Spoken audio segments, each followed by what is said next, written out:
Assalamualaikum warahmatullahi wabarakatuh.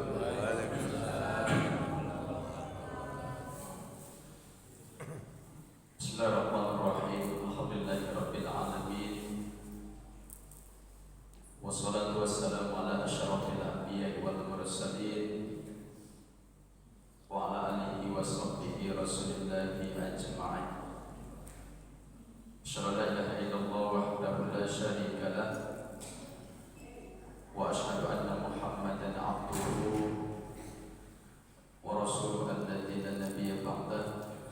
Rabbi shrah li sadri wa yassir li amri wahlul 'uqdatam min lisani yafqahu qawli ya rabbal alamin. Yang kita hormati, kita muliakan Imam Masjid beserta seluruh pengurus yang hadir pada subuh hari ini, kemudian para asatidz kita, Bapak Ibu jamaah salat subuh yang dimuliakan Allah Subhanahu wa taala, terkhusus untuk protokol kita yang sudah menempuh buana ke tingkat nasional, insyaallah alhamdulillah. Pertama kita sampaikan rasa syukur kita kepada Allah Subhanahu wa taala atas segala nikmat yang Allah berikan, kesempatan dan kesehatan, nikmat iman Islam, sehingga kita bisa hadir di masjid yang kita muliakan ini melaksanakan salat fardu subuh secara berjamaah. Mudah-mudahan ibadah yang kita laksanakan tercatat hendaknya menjadi salah satu amal ibadah yang terbaik, mendapatkan balasan yang terbaik di yaumil mahsyar nanti. Amin ya rabbal alamin. Salawat salam kita sampaikan kepada Nabi besar Muhammad sallallahu alaihi wasallam dengan ucapan Allahumma shalli ala Muhammad wa ala ali Muhammad. Mudah-mudahan dengan salawat yang kita sampaikan di akhirat nanti kita semua mendapatkan syafaat dari Nabi besar Muhammad sallallahu alaihi wasallam. Amin ya rabbal alamin.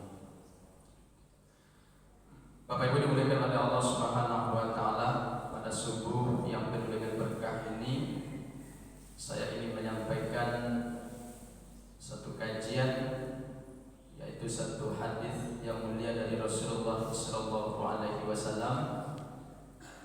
Jadi hadis ini Bapak-bapak sekalian diriwayatkan oleh salah seorang sahabat Nabi bernama Abdullah bin Mas'ud radhiyallahu anhu. Jadi ketika disebutkan nama Abdullah, disebutkan sahabat Nabi bernama Abdullah, ternyata Nabi Muhammad itu punya beberapa orang sahabat yang namanya juga Abdullah. Ada Abdullah ibnu Abbas, ada Abdullah ibnu Mas'ud, ada Abdullah ibnu Amr bin As, lalu ada Abdullah ibnu Umar radhiyallahu anhuma. Nah, jemaah sekalian, kalau nanti kita baca tentang sedikit tentang biografi Abdullah bin Mas'ud ini, beliau ini adalah salah seorang sahabat Nabi yang termasuk sahabat Nabi yang awal-awal masuk Islam. Kemudian setelah itu termasuk sahabat Nabi yang beruntung. Kenapa beruntung? Karena pernah 2 kali hijrah. Pertama pernah hijrah ke Habasyah di bawah komando sahabat bernama Utsman bin Affan. Lalu kemudian setelah itu tentu dia hijrah ke Yasrib, ke Madinah bersama Nabi besar Muhammad sallallahu alaihi wasallam. Kalau sebab itu termasuk orang beruntung. Lalu kalau ada antara kita yang berkata itu wajar Ustaz, karena beliau hidup di zaman Rasulullah. Oleh karena itu jamaah sekalian, kita tidak perlu berkecil hati, karena ada hadis mengatakan al-ibadatu fil harji kal hijratu ilayya, kata Rasulullah. Para siapa yang istiqomah beribadah kepada Allah Subhanahu wa taala di zaman yang penuh dengan fitnah, bahkan seperti hari ini, kal hijratu ilayya, kata Rasulullah, maka insyaallah dia akan mendapatkan pahala seperti hijrah kepada Nabi besar Muhammad sallallahu alaihi wasallam. Lalu kemudian jemaah sekalian, tentang Abdullah ini, suatu hari pernah beliau disuruh oleh Nabi membaca Al-Quran. Kata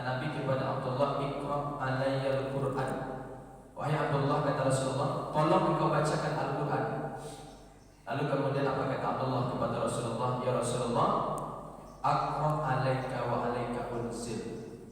Apakah aku mesti membacakan Al-Quran ini kepada engkau ya Rasulullah, sementara Al-Quran ini Allah turunkan kepada engkau? Jadi apa kata Nabi ketika itu? Inni astahi an asma'ahu min ghairi, kata Rasulullah.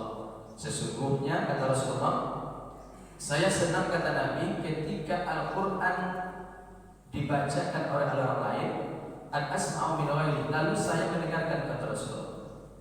Kalau kita jemaah sekalian yang dimuliakan Allah Subhanahu wa taala, maka kata ulama kita ternyata membaca Al-Quran itu terbagi kepada 4 caranya, jemaah sekalian. Yang pertama, kita baca sendiri, setelah itu Al-Quran tersebut kita baca secara bergantian.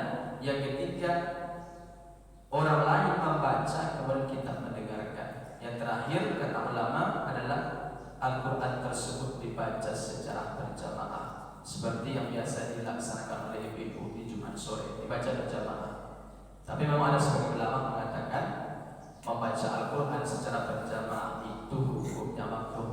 Kenapa bisa makruh? Karena bisa saja di antara jamaah yang membaca Al-Quran ada 10 orang yang baca Al-Quran, lalu di antara mereka ada yang barangkali tajwidnya kurang sempurna, sehingga ketika dibacakan secara berjamaah maka kedengarannya betul, jemaah sekalian. Kalau seperti ibu di belakang yang baca surah Yasin, silakan lanjutkan. Ya, bahkan kata Imam An-Nawawi hukumnya mustahab, dianjurkan baca Al-Quran secara berjamaah. Tapi hati-hati, artinya terus perbaiki cara baca Al-Quran kita. Karena ketika baca surah lain, pamannya Yasin wal Qur'anil Hakim innaka laminal mursalin. Karena dibaca secara berjamaah, kadang-kadang banyak dan tadi ibu kita dengar, kadang-kadang baca bersalahan, kadang-kadang innaka laminal mursalin, kadang-kadang lain bacakan innaka laminal mursalin. Ini kan ada kesalahan seperti itu kadang-kadang. Nah, maksud sekalian, ketika Nabi Muhammad menyuruh Abdullah ini membaca Al-Quran, lalu kata dalam hadis itu jelaskan, faqaratun nisa hatta iza balagtu, maka oleh Abdullah bin Mas'ud dibacakan Al-Quran surah An-Nisa sampai pada ayat fakafaina idza jidna min kulli ummatin bi syahidin wa jidna bika ala haula'i syahida. Jadi sampai pada ayat tersebut, apa kata Nabi kepada Abdullah? Hasbuk, kata Rasulullah, cukup, kata Nabi. Kenapa Nabi menyuruh Abdullah berhenti membaca surah ini, ayat tersebut? Karena ketika itu air mata Rasulullah meleleh, jemaah sekalian. Jadi Abdullah itu menyaksikan ketika beliau sampai membaca ayat surah An-Nisa ayat 41 ini, maka Abdullah menyaksikan air mata Rasulullah meleleh. Rasulullah menangis. Kenapa Nabi menangis? Karena ayat itu menjelaskan kepada Rasulullah, pakai iza jitna kulli ummatin bi syahidin wa jitna ala haula'i syahida, kata Allah.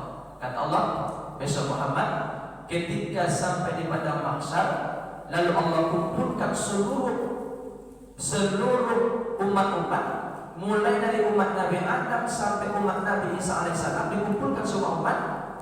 Maka kata Allah Subhanahu wa taala, engkau, kata Nabi, wajib nabika ala haula'i syahida, maka engkau akan didatangkan sebagai saksi terhadap mereka. Sehingga ketika Nabi mendengarkan ayat itu, maka Rasulullah pun jemaah sekalian menangis melelehkan air mata. Sehingga Rasulullah mengatakan, syukur, kata Rasulullah kepada Abdullah bin Umar. Jadi Abdullah ini termasuk orang beruntung.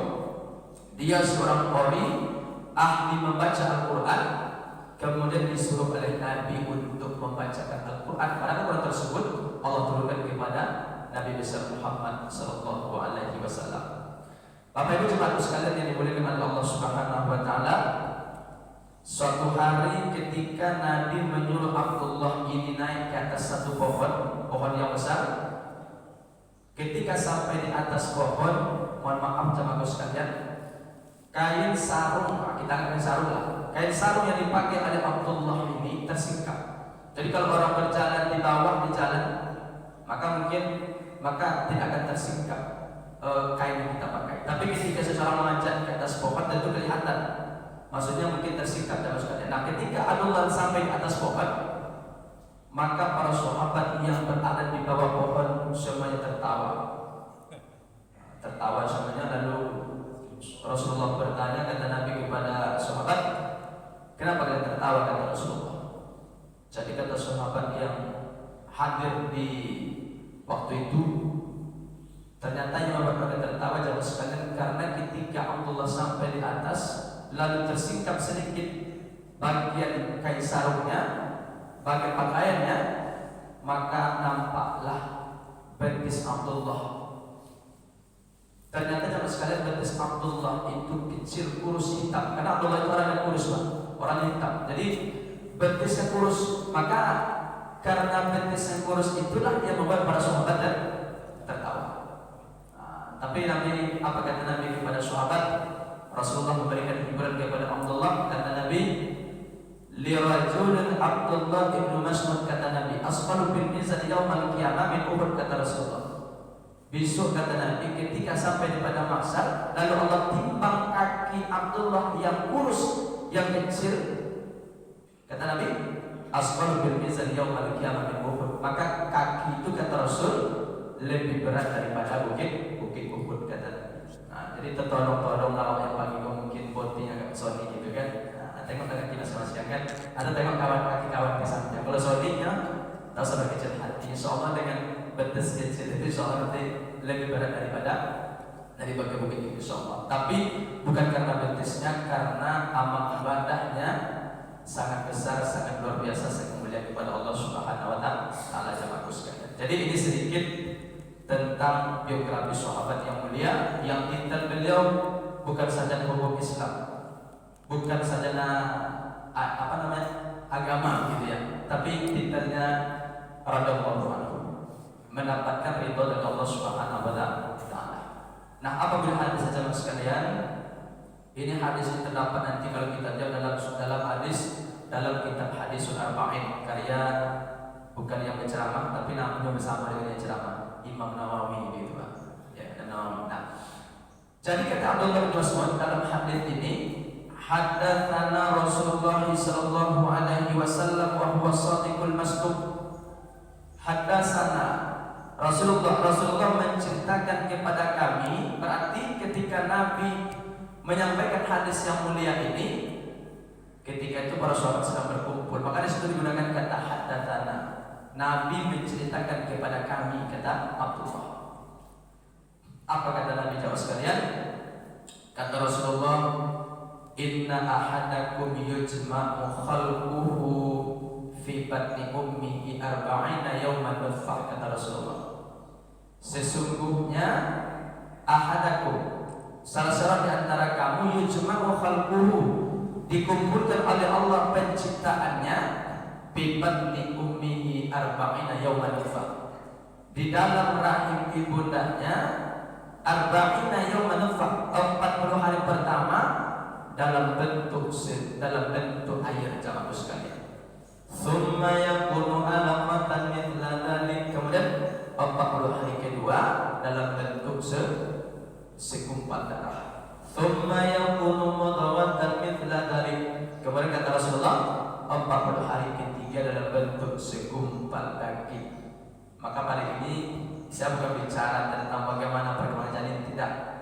Tapi dari hadis yang mulia ini jemaah sekalian, pelajaran yang bisa kita ambil, Nabi Muhammad itu hidupnya 14 abad yang silam. Dipastikan di zaman Rasulullah, dipastikan teknologi tidak ada. Tidak ada yang namanya WSG.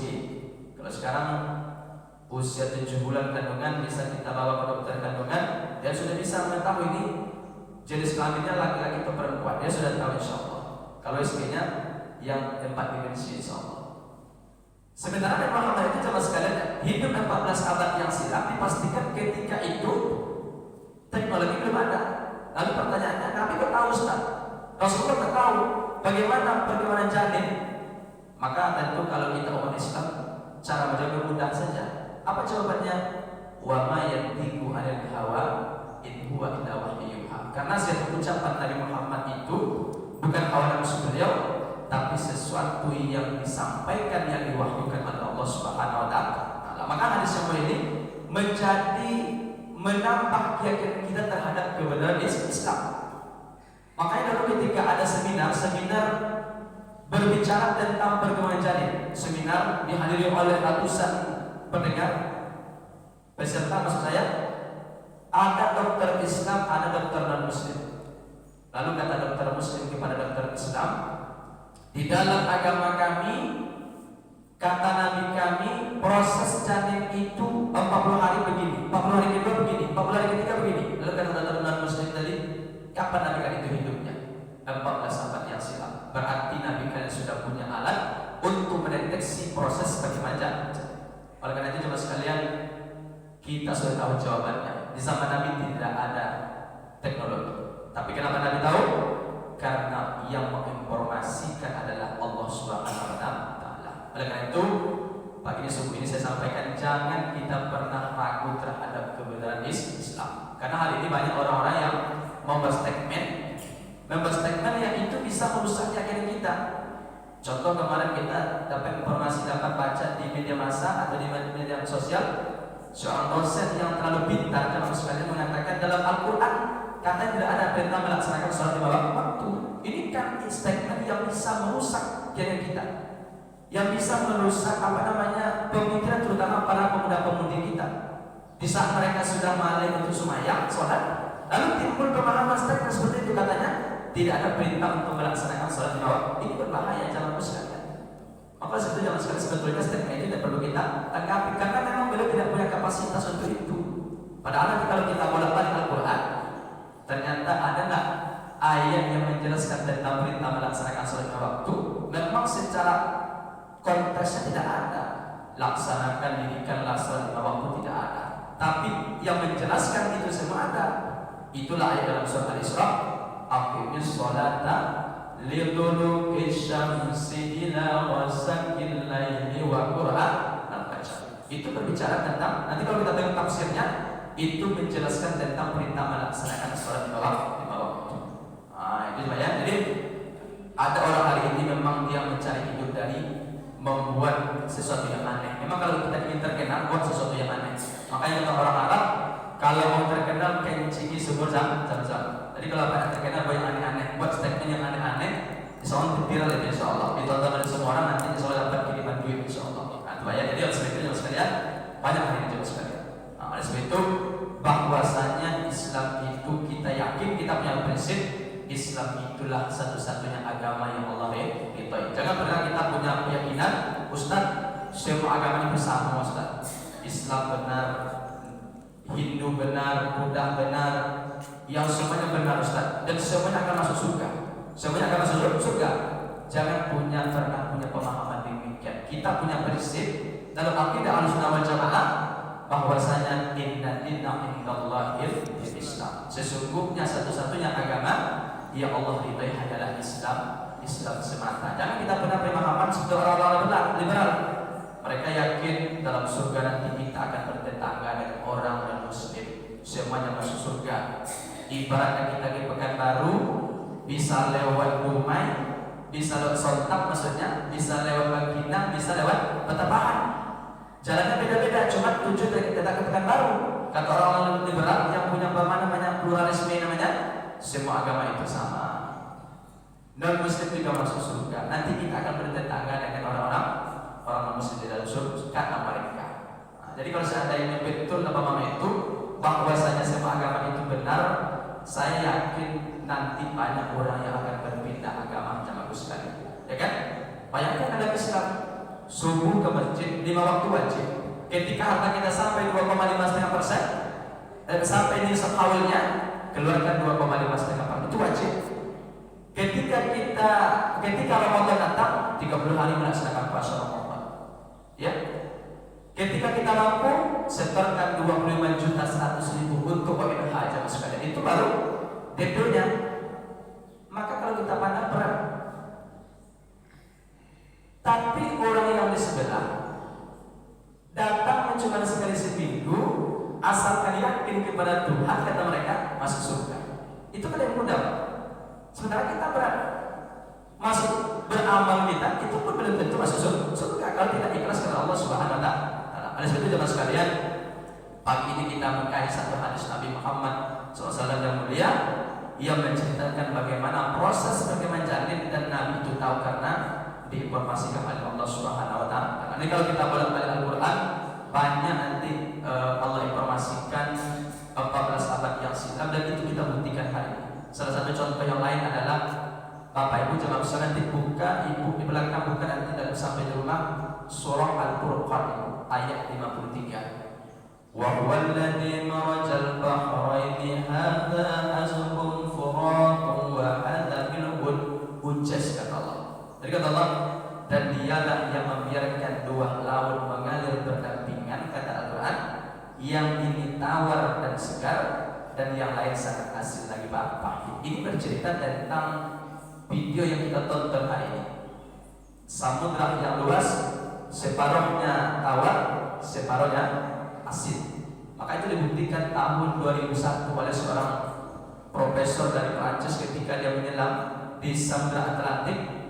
Maka ketika beliau sampai di dasar laut, dia menemukan di dasar laut itu ada air tawarnya, ada air asin.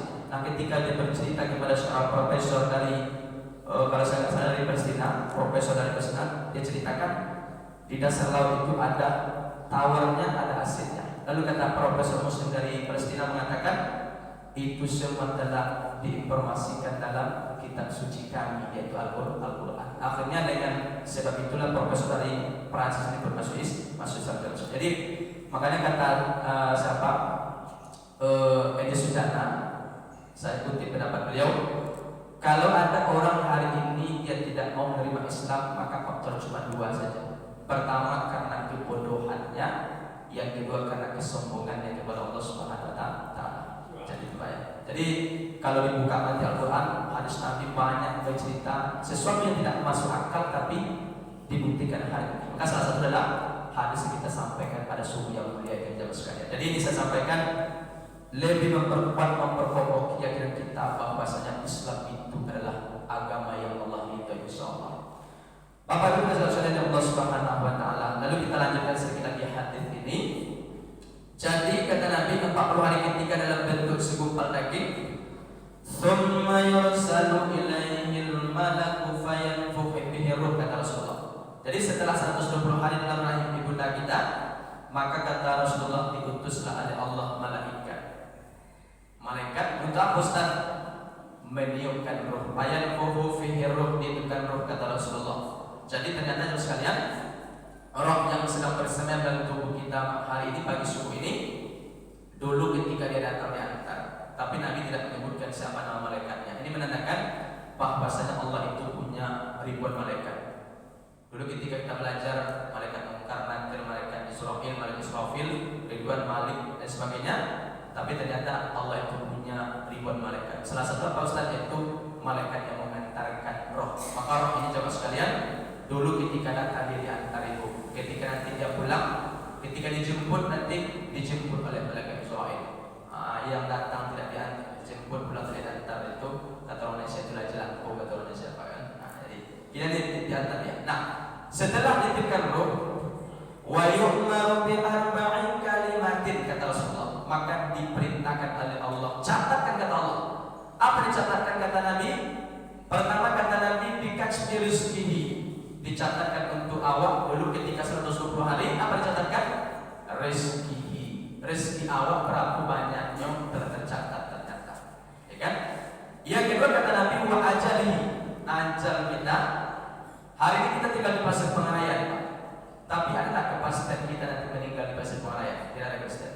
Karena nanti wamat ada dalam suri ayat arti tamus, kata Allah. Kita tidak mengetahui di bumi mana kita akan dimatikan oleh Allah Subhanahu wa taala. Jadi ajal itu sesuatu yang telah Allah tetapkan jamaahku sekalian. Ya. Yang keempat kata Nabi, wa amali, amal apa yang kita perbuat Allah tetapkan. Yang keempat, syaqiyun aw sa'idun. Besok kita ini yang ada di suku ini di akhirat masuk surga atau masuk neraka atau saqiyun. Nanti kita sengsara di akhirat atau nanti kita sa'id. Sa'id artinya bahagia. Apakah nanti kita bahagia? Ternyata telah tertulis ketika kita berada dalam rahim ibunda kita 120 hari jemaahku sekalian. Nah, ketika kita membaca hadis itu, kita baca sendiri, kita pahami sendiri. Yang kita khawatirkan orang nanti akan mengambil kesimpulan sendiri-sendiri, sehingga nanti mereka akan apatis. Mereka tidak mau usaha. Jamaah sekalian, ketika nanti ibu ajak suami ibu, Pak, aku gak tahu apa-apa. Lah jam 8 kau makan tuh suami ibu tak perlu buka. Kan rezeki kita telah dicatatkan oleh Allah Subhanahu wa taala. Ini kita khawatirkan. Coba ya. Itu kita khawatirkan. Oleh karena itu jemaah sekalian, dalam memahami tentang rezeki, kemudian wa ajalihi wa amali wa saqihi itu, maka umat Islam itu terbagi, terpecah belah. Ada orang-orang jemaah sekalian, mereka mengatakan kita ini hidup di dunia ini tinggal melaksanakan sesuatu yang ditetapkan oleh Allah Subhanahu wa taala. Tidak ada usaha yang bisa kita lakukan. Kita ini seperti layang-layang kata orang kelompok ini. Seperti layang, mau ditarik ke kiri, kita ke kiri. Mau ditarik ke sini, kita ke sini. Artinya tidak ada usaha yang perlu kita lakukan. Tidak bisa ada campur tangan kita. Ini disebut namanya jabariyah namanya. Lalu yang kawan di samping mengatakan dalam kita hidup ini yang mesti kita lakukan adalah ikhtiar usaha. Tidak ada yang namanya takdir. Makanya ada sebagian orang jamaah sekalian, dia mengatakan bahwasanya rukun Islam itu, rukun iman itu cuma 5. Seperti maaf ini, kalau Bapak Ibu pernah baca bukunya Profesor Dr. Harun Nasution, dia mengatakan bahwasanya rukun iman itu cuma 5 ya. Tidak ada yang namanya kotak-kotak. Nah, ini pemahaman, ini mungkin dari beliau mungkin punya dalil barangkali jamaah sekalian. Begitu ya. Jadi jamaah sekalian, orang-orang Qadariyah mengatakan tidak ada yang namanya takdir. Oleh karena itu jamaah sekalian, kita yang hadir subuh ini, ya insyaallah kita ini adalah ahlus sunnah wal jamaah. Insyaallah berkeyakinan bahwasanya kita ini berada pada posisi tengah-tengah. Apa itu Ustaz? Dalam kita menjalani hidup kita ini, maka mesti ada namanya usaha ikhtiar yang perlu kita lakukan. Namanya kasb usaha. Contohnya kalau rezeki, kita yakin rezeki itu datang dari Allah Subhanahu wa taala. Tapi untuk mendapatkan rezeki itu, maka perlu ada usaha yang perlu kita lakukan. Setelah kita berusaha ikhtiar, lalu kita mendapatkan hasil yang mungkin tidak sesuai yang kita usahakan, maka oleh karena itu sudah menjadi takdir Allah Subhanahu wa taala. Usaha kita yang sekalian, ya, jangan berpangku tangan. Ya, jadi kalau kita yakin bahwa rezeki Allah itu, rezeki tersebut adalah dari Allah, kita tak perlu khawatir. Kita tinggal usaha saja, buka hukum, pergi di kantor, usaha saja. Masalah hasil itu kita akan Allah Subhanahu wa taala, mesti ada usaha. Masalah ada contohnya jemaah sekalian, ajal mati. Kalau orang beriman tersebut dia yakin bahwasanya kematian itu adalah sesuatu yang Allah takdirkan, yang Allah sudah tetapkan, dia tidak perlu takut. Karena kalau kata Allah mati, ya mati. Tapi ketika Allah berkolam tidak belum mati, maka belum mati. Maka sahabat Nabi bernama Khalid bin Walid, panglima perang Rasulullah, hampir kalau kita baca biografi Khalid bin Walid ini, hampir setiap jengkal tubuh beliau itu ada bekas tusukan pedang, ada bekas tusukan anak panah. Tapi ternyata qadarullah, Khalid bin Walid dia tidak mati di medan pertempuran jamaah sekalian. Dia justru mati di tempat tidur. Sehingga dia berkeluh kesah, ya Allah, kenapa aku tidak mati di medan pertempuran? Kenapa mesti mati di tempat tidur? Kenapa Ustaz? Karena memang ketetapan Allah yang bukan mati di medan pertempuran, di tempat tidur. Ini oleh sebab itu orang beriman mesti yakin jamaah sekalian, mesti yakin. Maka kalau ada orang yang takut untuk divaksin, saya kemarin divaksin Pak. Vaksin kedua di kantor desa Kecamatan Perangan. Saya sudah berazam kalau memang ada masalah mati itu sudah menjadi takdir Allah Subhanahu wa taala, itu kan. Nah, jadi memang siap potong vaksin tadi malam angin berubah. Nah, biasa pun angin kan mungkin karena pengaruh dari baru bereaksi mungkin kan angin sampai mungkin 36 derajat angin Pak. Jadi tapi anda sudah sudah segar insyaallah. Jadi saya berkeyakinan insyaallah kalau memang mati memang sudah takdir Allah Subhanahu wa taala. Coba ya, jadi Allah Subhanahu sekalian, jadi ajar dengan Allah. Wa amalihi, amal kita pun kita yang mengerjakan. Yang terakhir kata Rasulullah, saqiyul hausaqi. Nanti kita di akhirat nanti sengsara atau kita bahagia Allah telah tentukan. Makanya dalam lanjutan hadis ini sedikit lagi ya, apa kata Nabi? Fa wallahi la ilaha ghairuhu inna ahadakum la hatta ma yakunu bainahu wa bainaha illa zira'un fayasbiqu alaihi alkitab fayamalu bi amri al-kitab, kata Rasulullah. Jadi hadisnya menjelaskan, lanjut hadis tadi, ada orang kata Nabi secara zahir, secara kasat mata kita, selama kita hidup di dunia ini, kita saksikan dia melakukan amal-amal ahli surga. Pokoknya setiap hari dia beramal ahli surga, ke masjid, puasa Senin Kamis, pokoknya amal-amalnya adalah amal ahli surga. Sehingga kata Nabi, hampir sejengkal, kata Nabi, sejengkal lagi dia masuk surga, kata Rasulullah. Tapi kata malaikat, bapak bukan ahli surga, bapak ahli neraka. Padahal dia ahli ibadah. Coba ya, kok bisa Ustaz? Maka oleh sebab itu kata ulama kita ketika mensyaratkan hadis ini, kenapa ada orang yang ahli ibadah secara kasat mata, secara zahir, tapi ternyata dia ahli neraka? Ternyata alasannya adalah karena amal-amal yang dilakukan tersebut tidak ikhlas karena Allah Subhanahu wa taala. Dia datang ke masjid karena ingin dapat sanjungan. Dia datang ke masjid karena ingin ada sesuatu yang ingin diminta-minta, ingin jabatan dan lain sebagainya. Itu bukan karena Allah Subhanahu wa taala.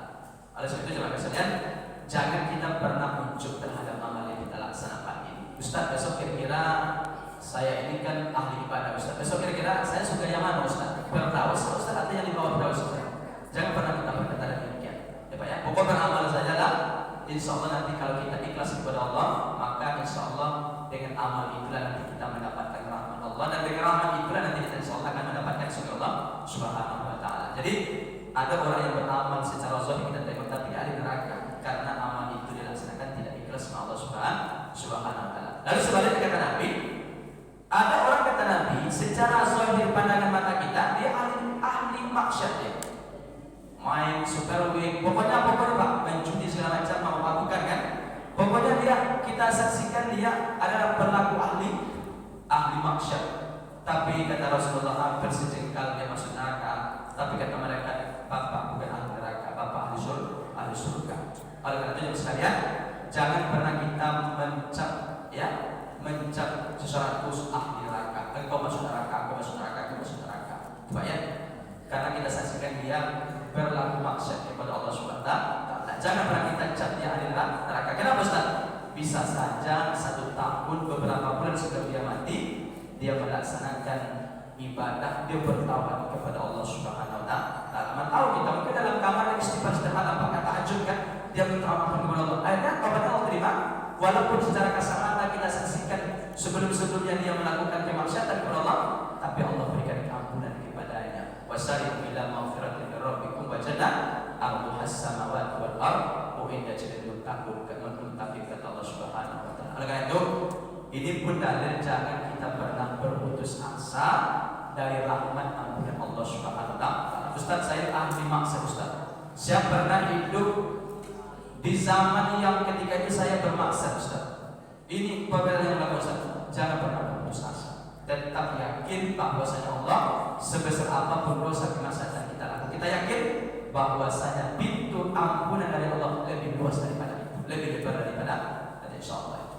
Kalau sekalian, oleh karena itu kajian hadis dari satu hadis yang kita sampaikan subuh ini ada beberapa pelajaran yang bisa kita ambil. Yang pertama, bahwasanya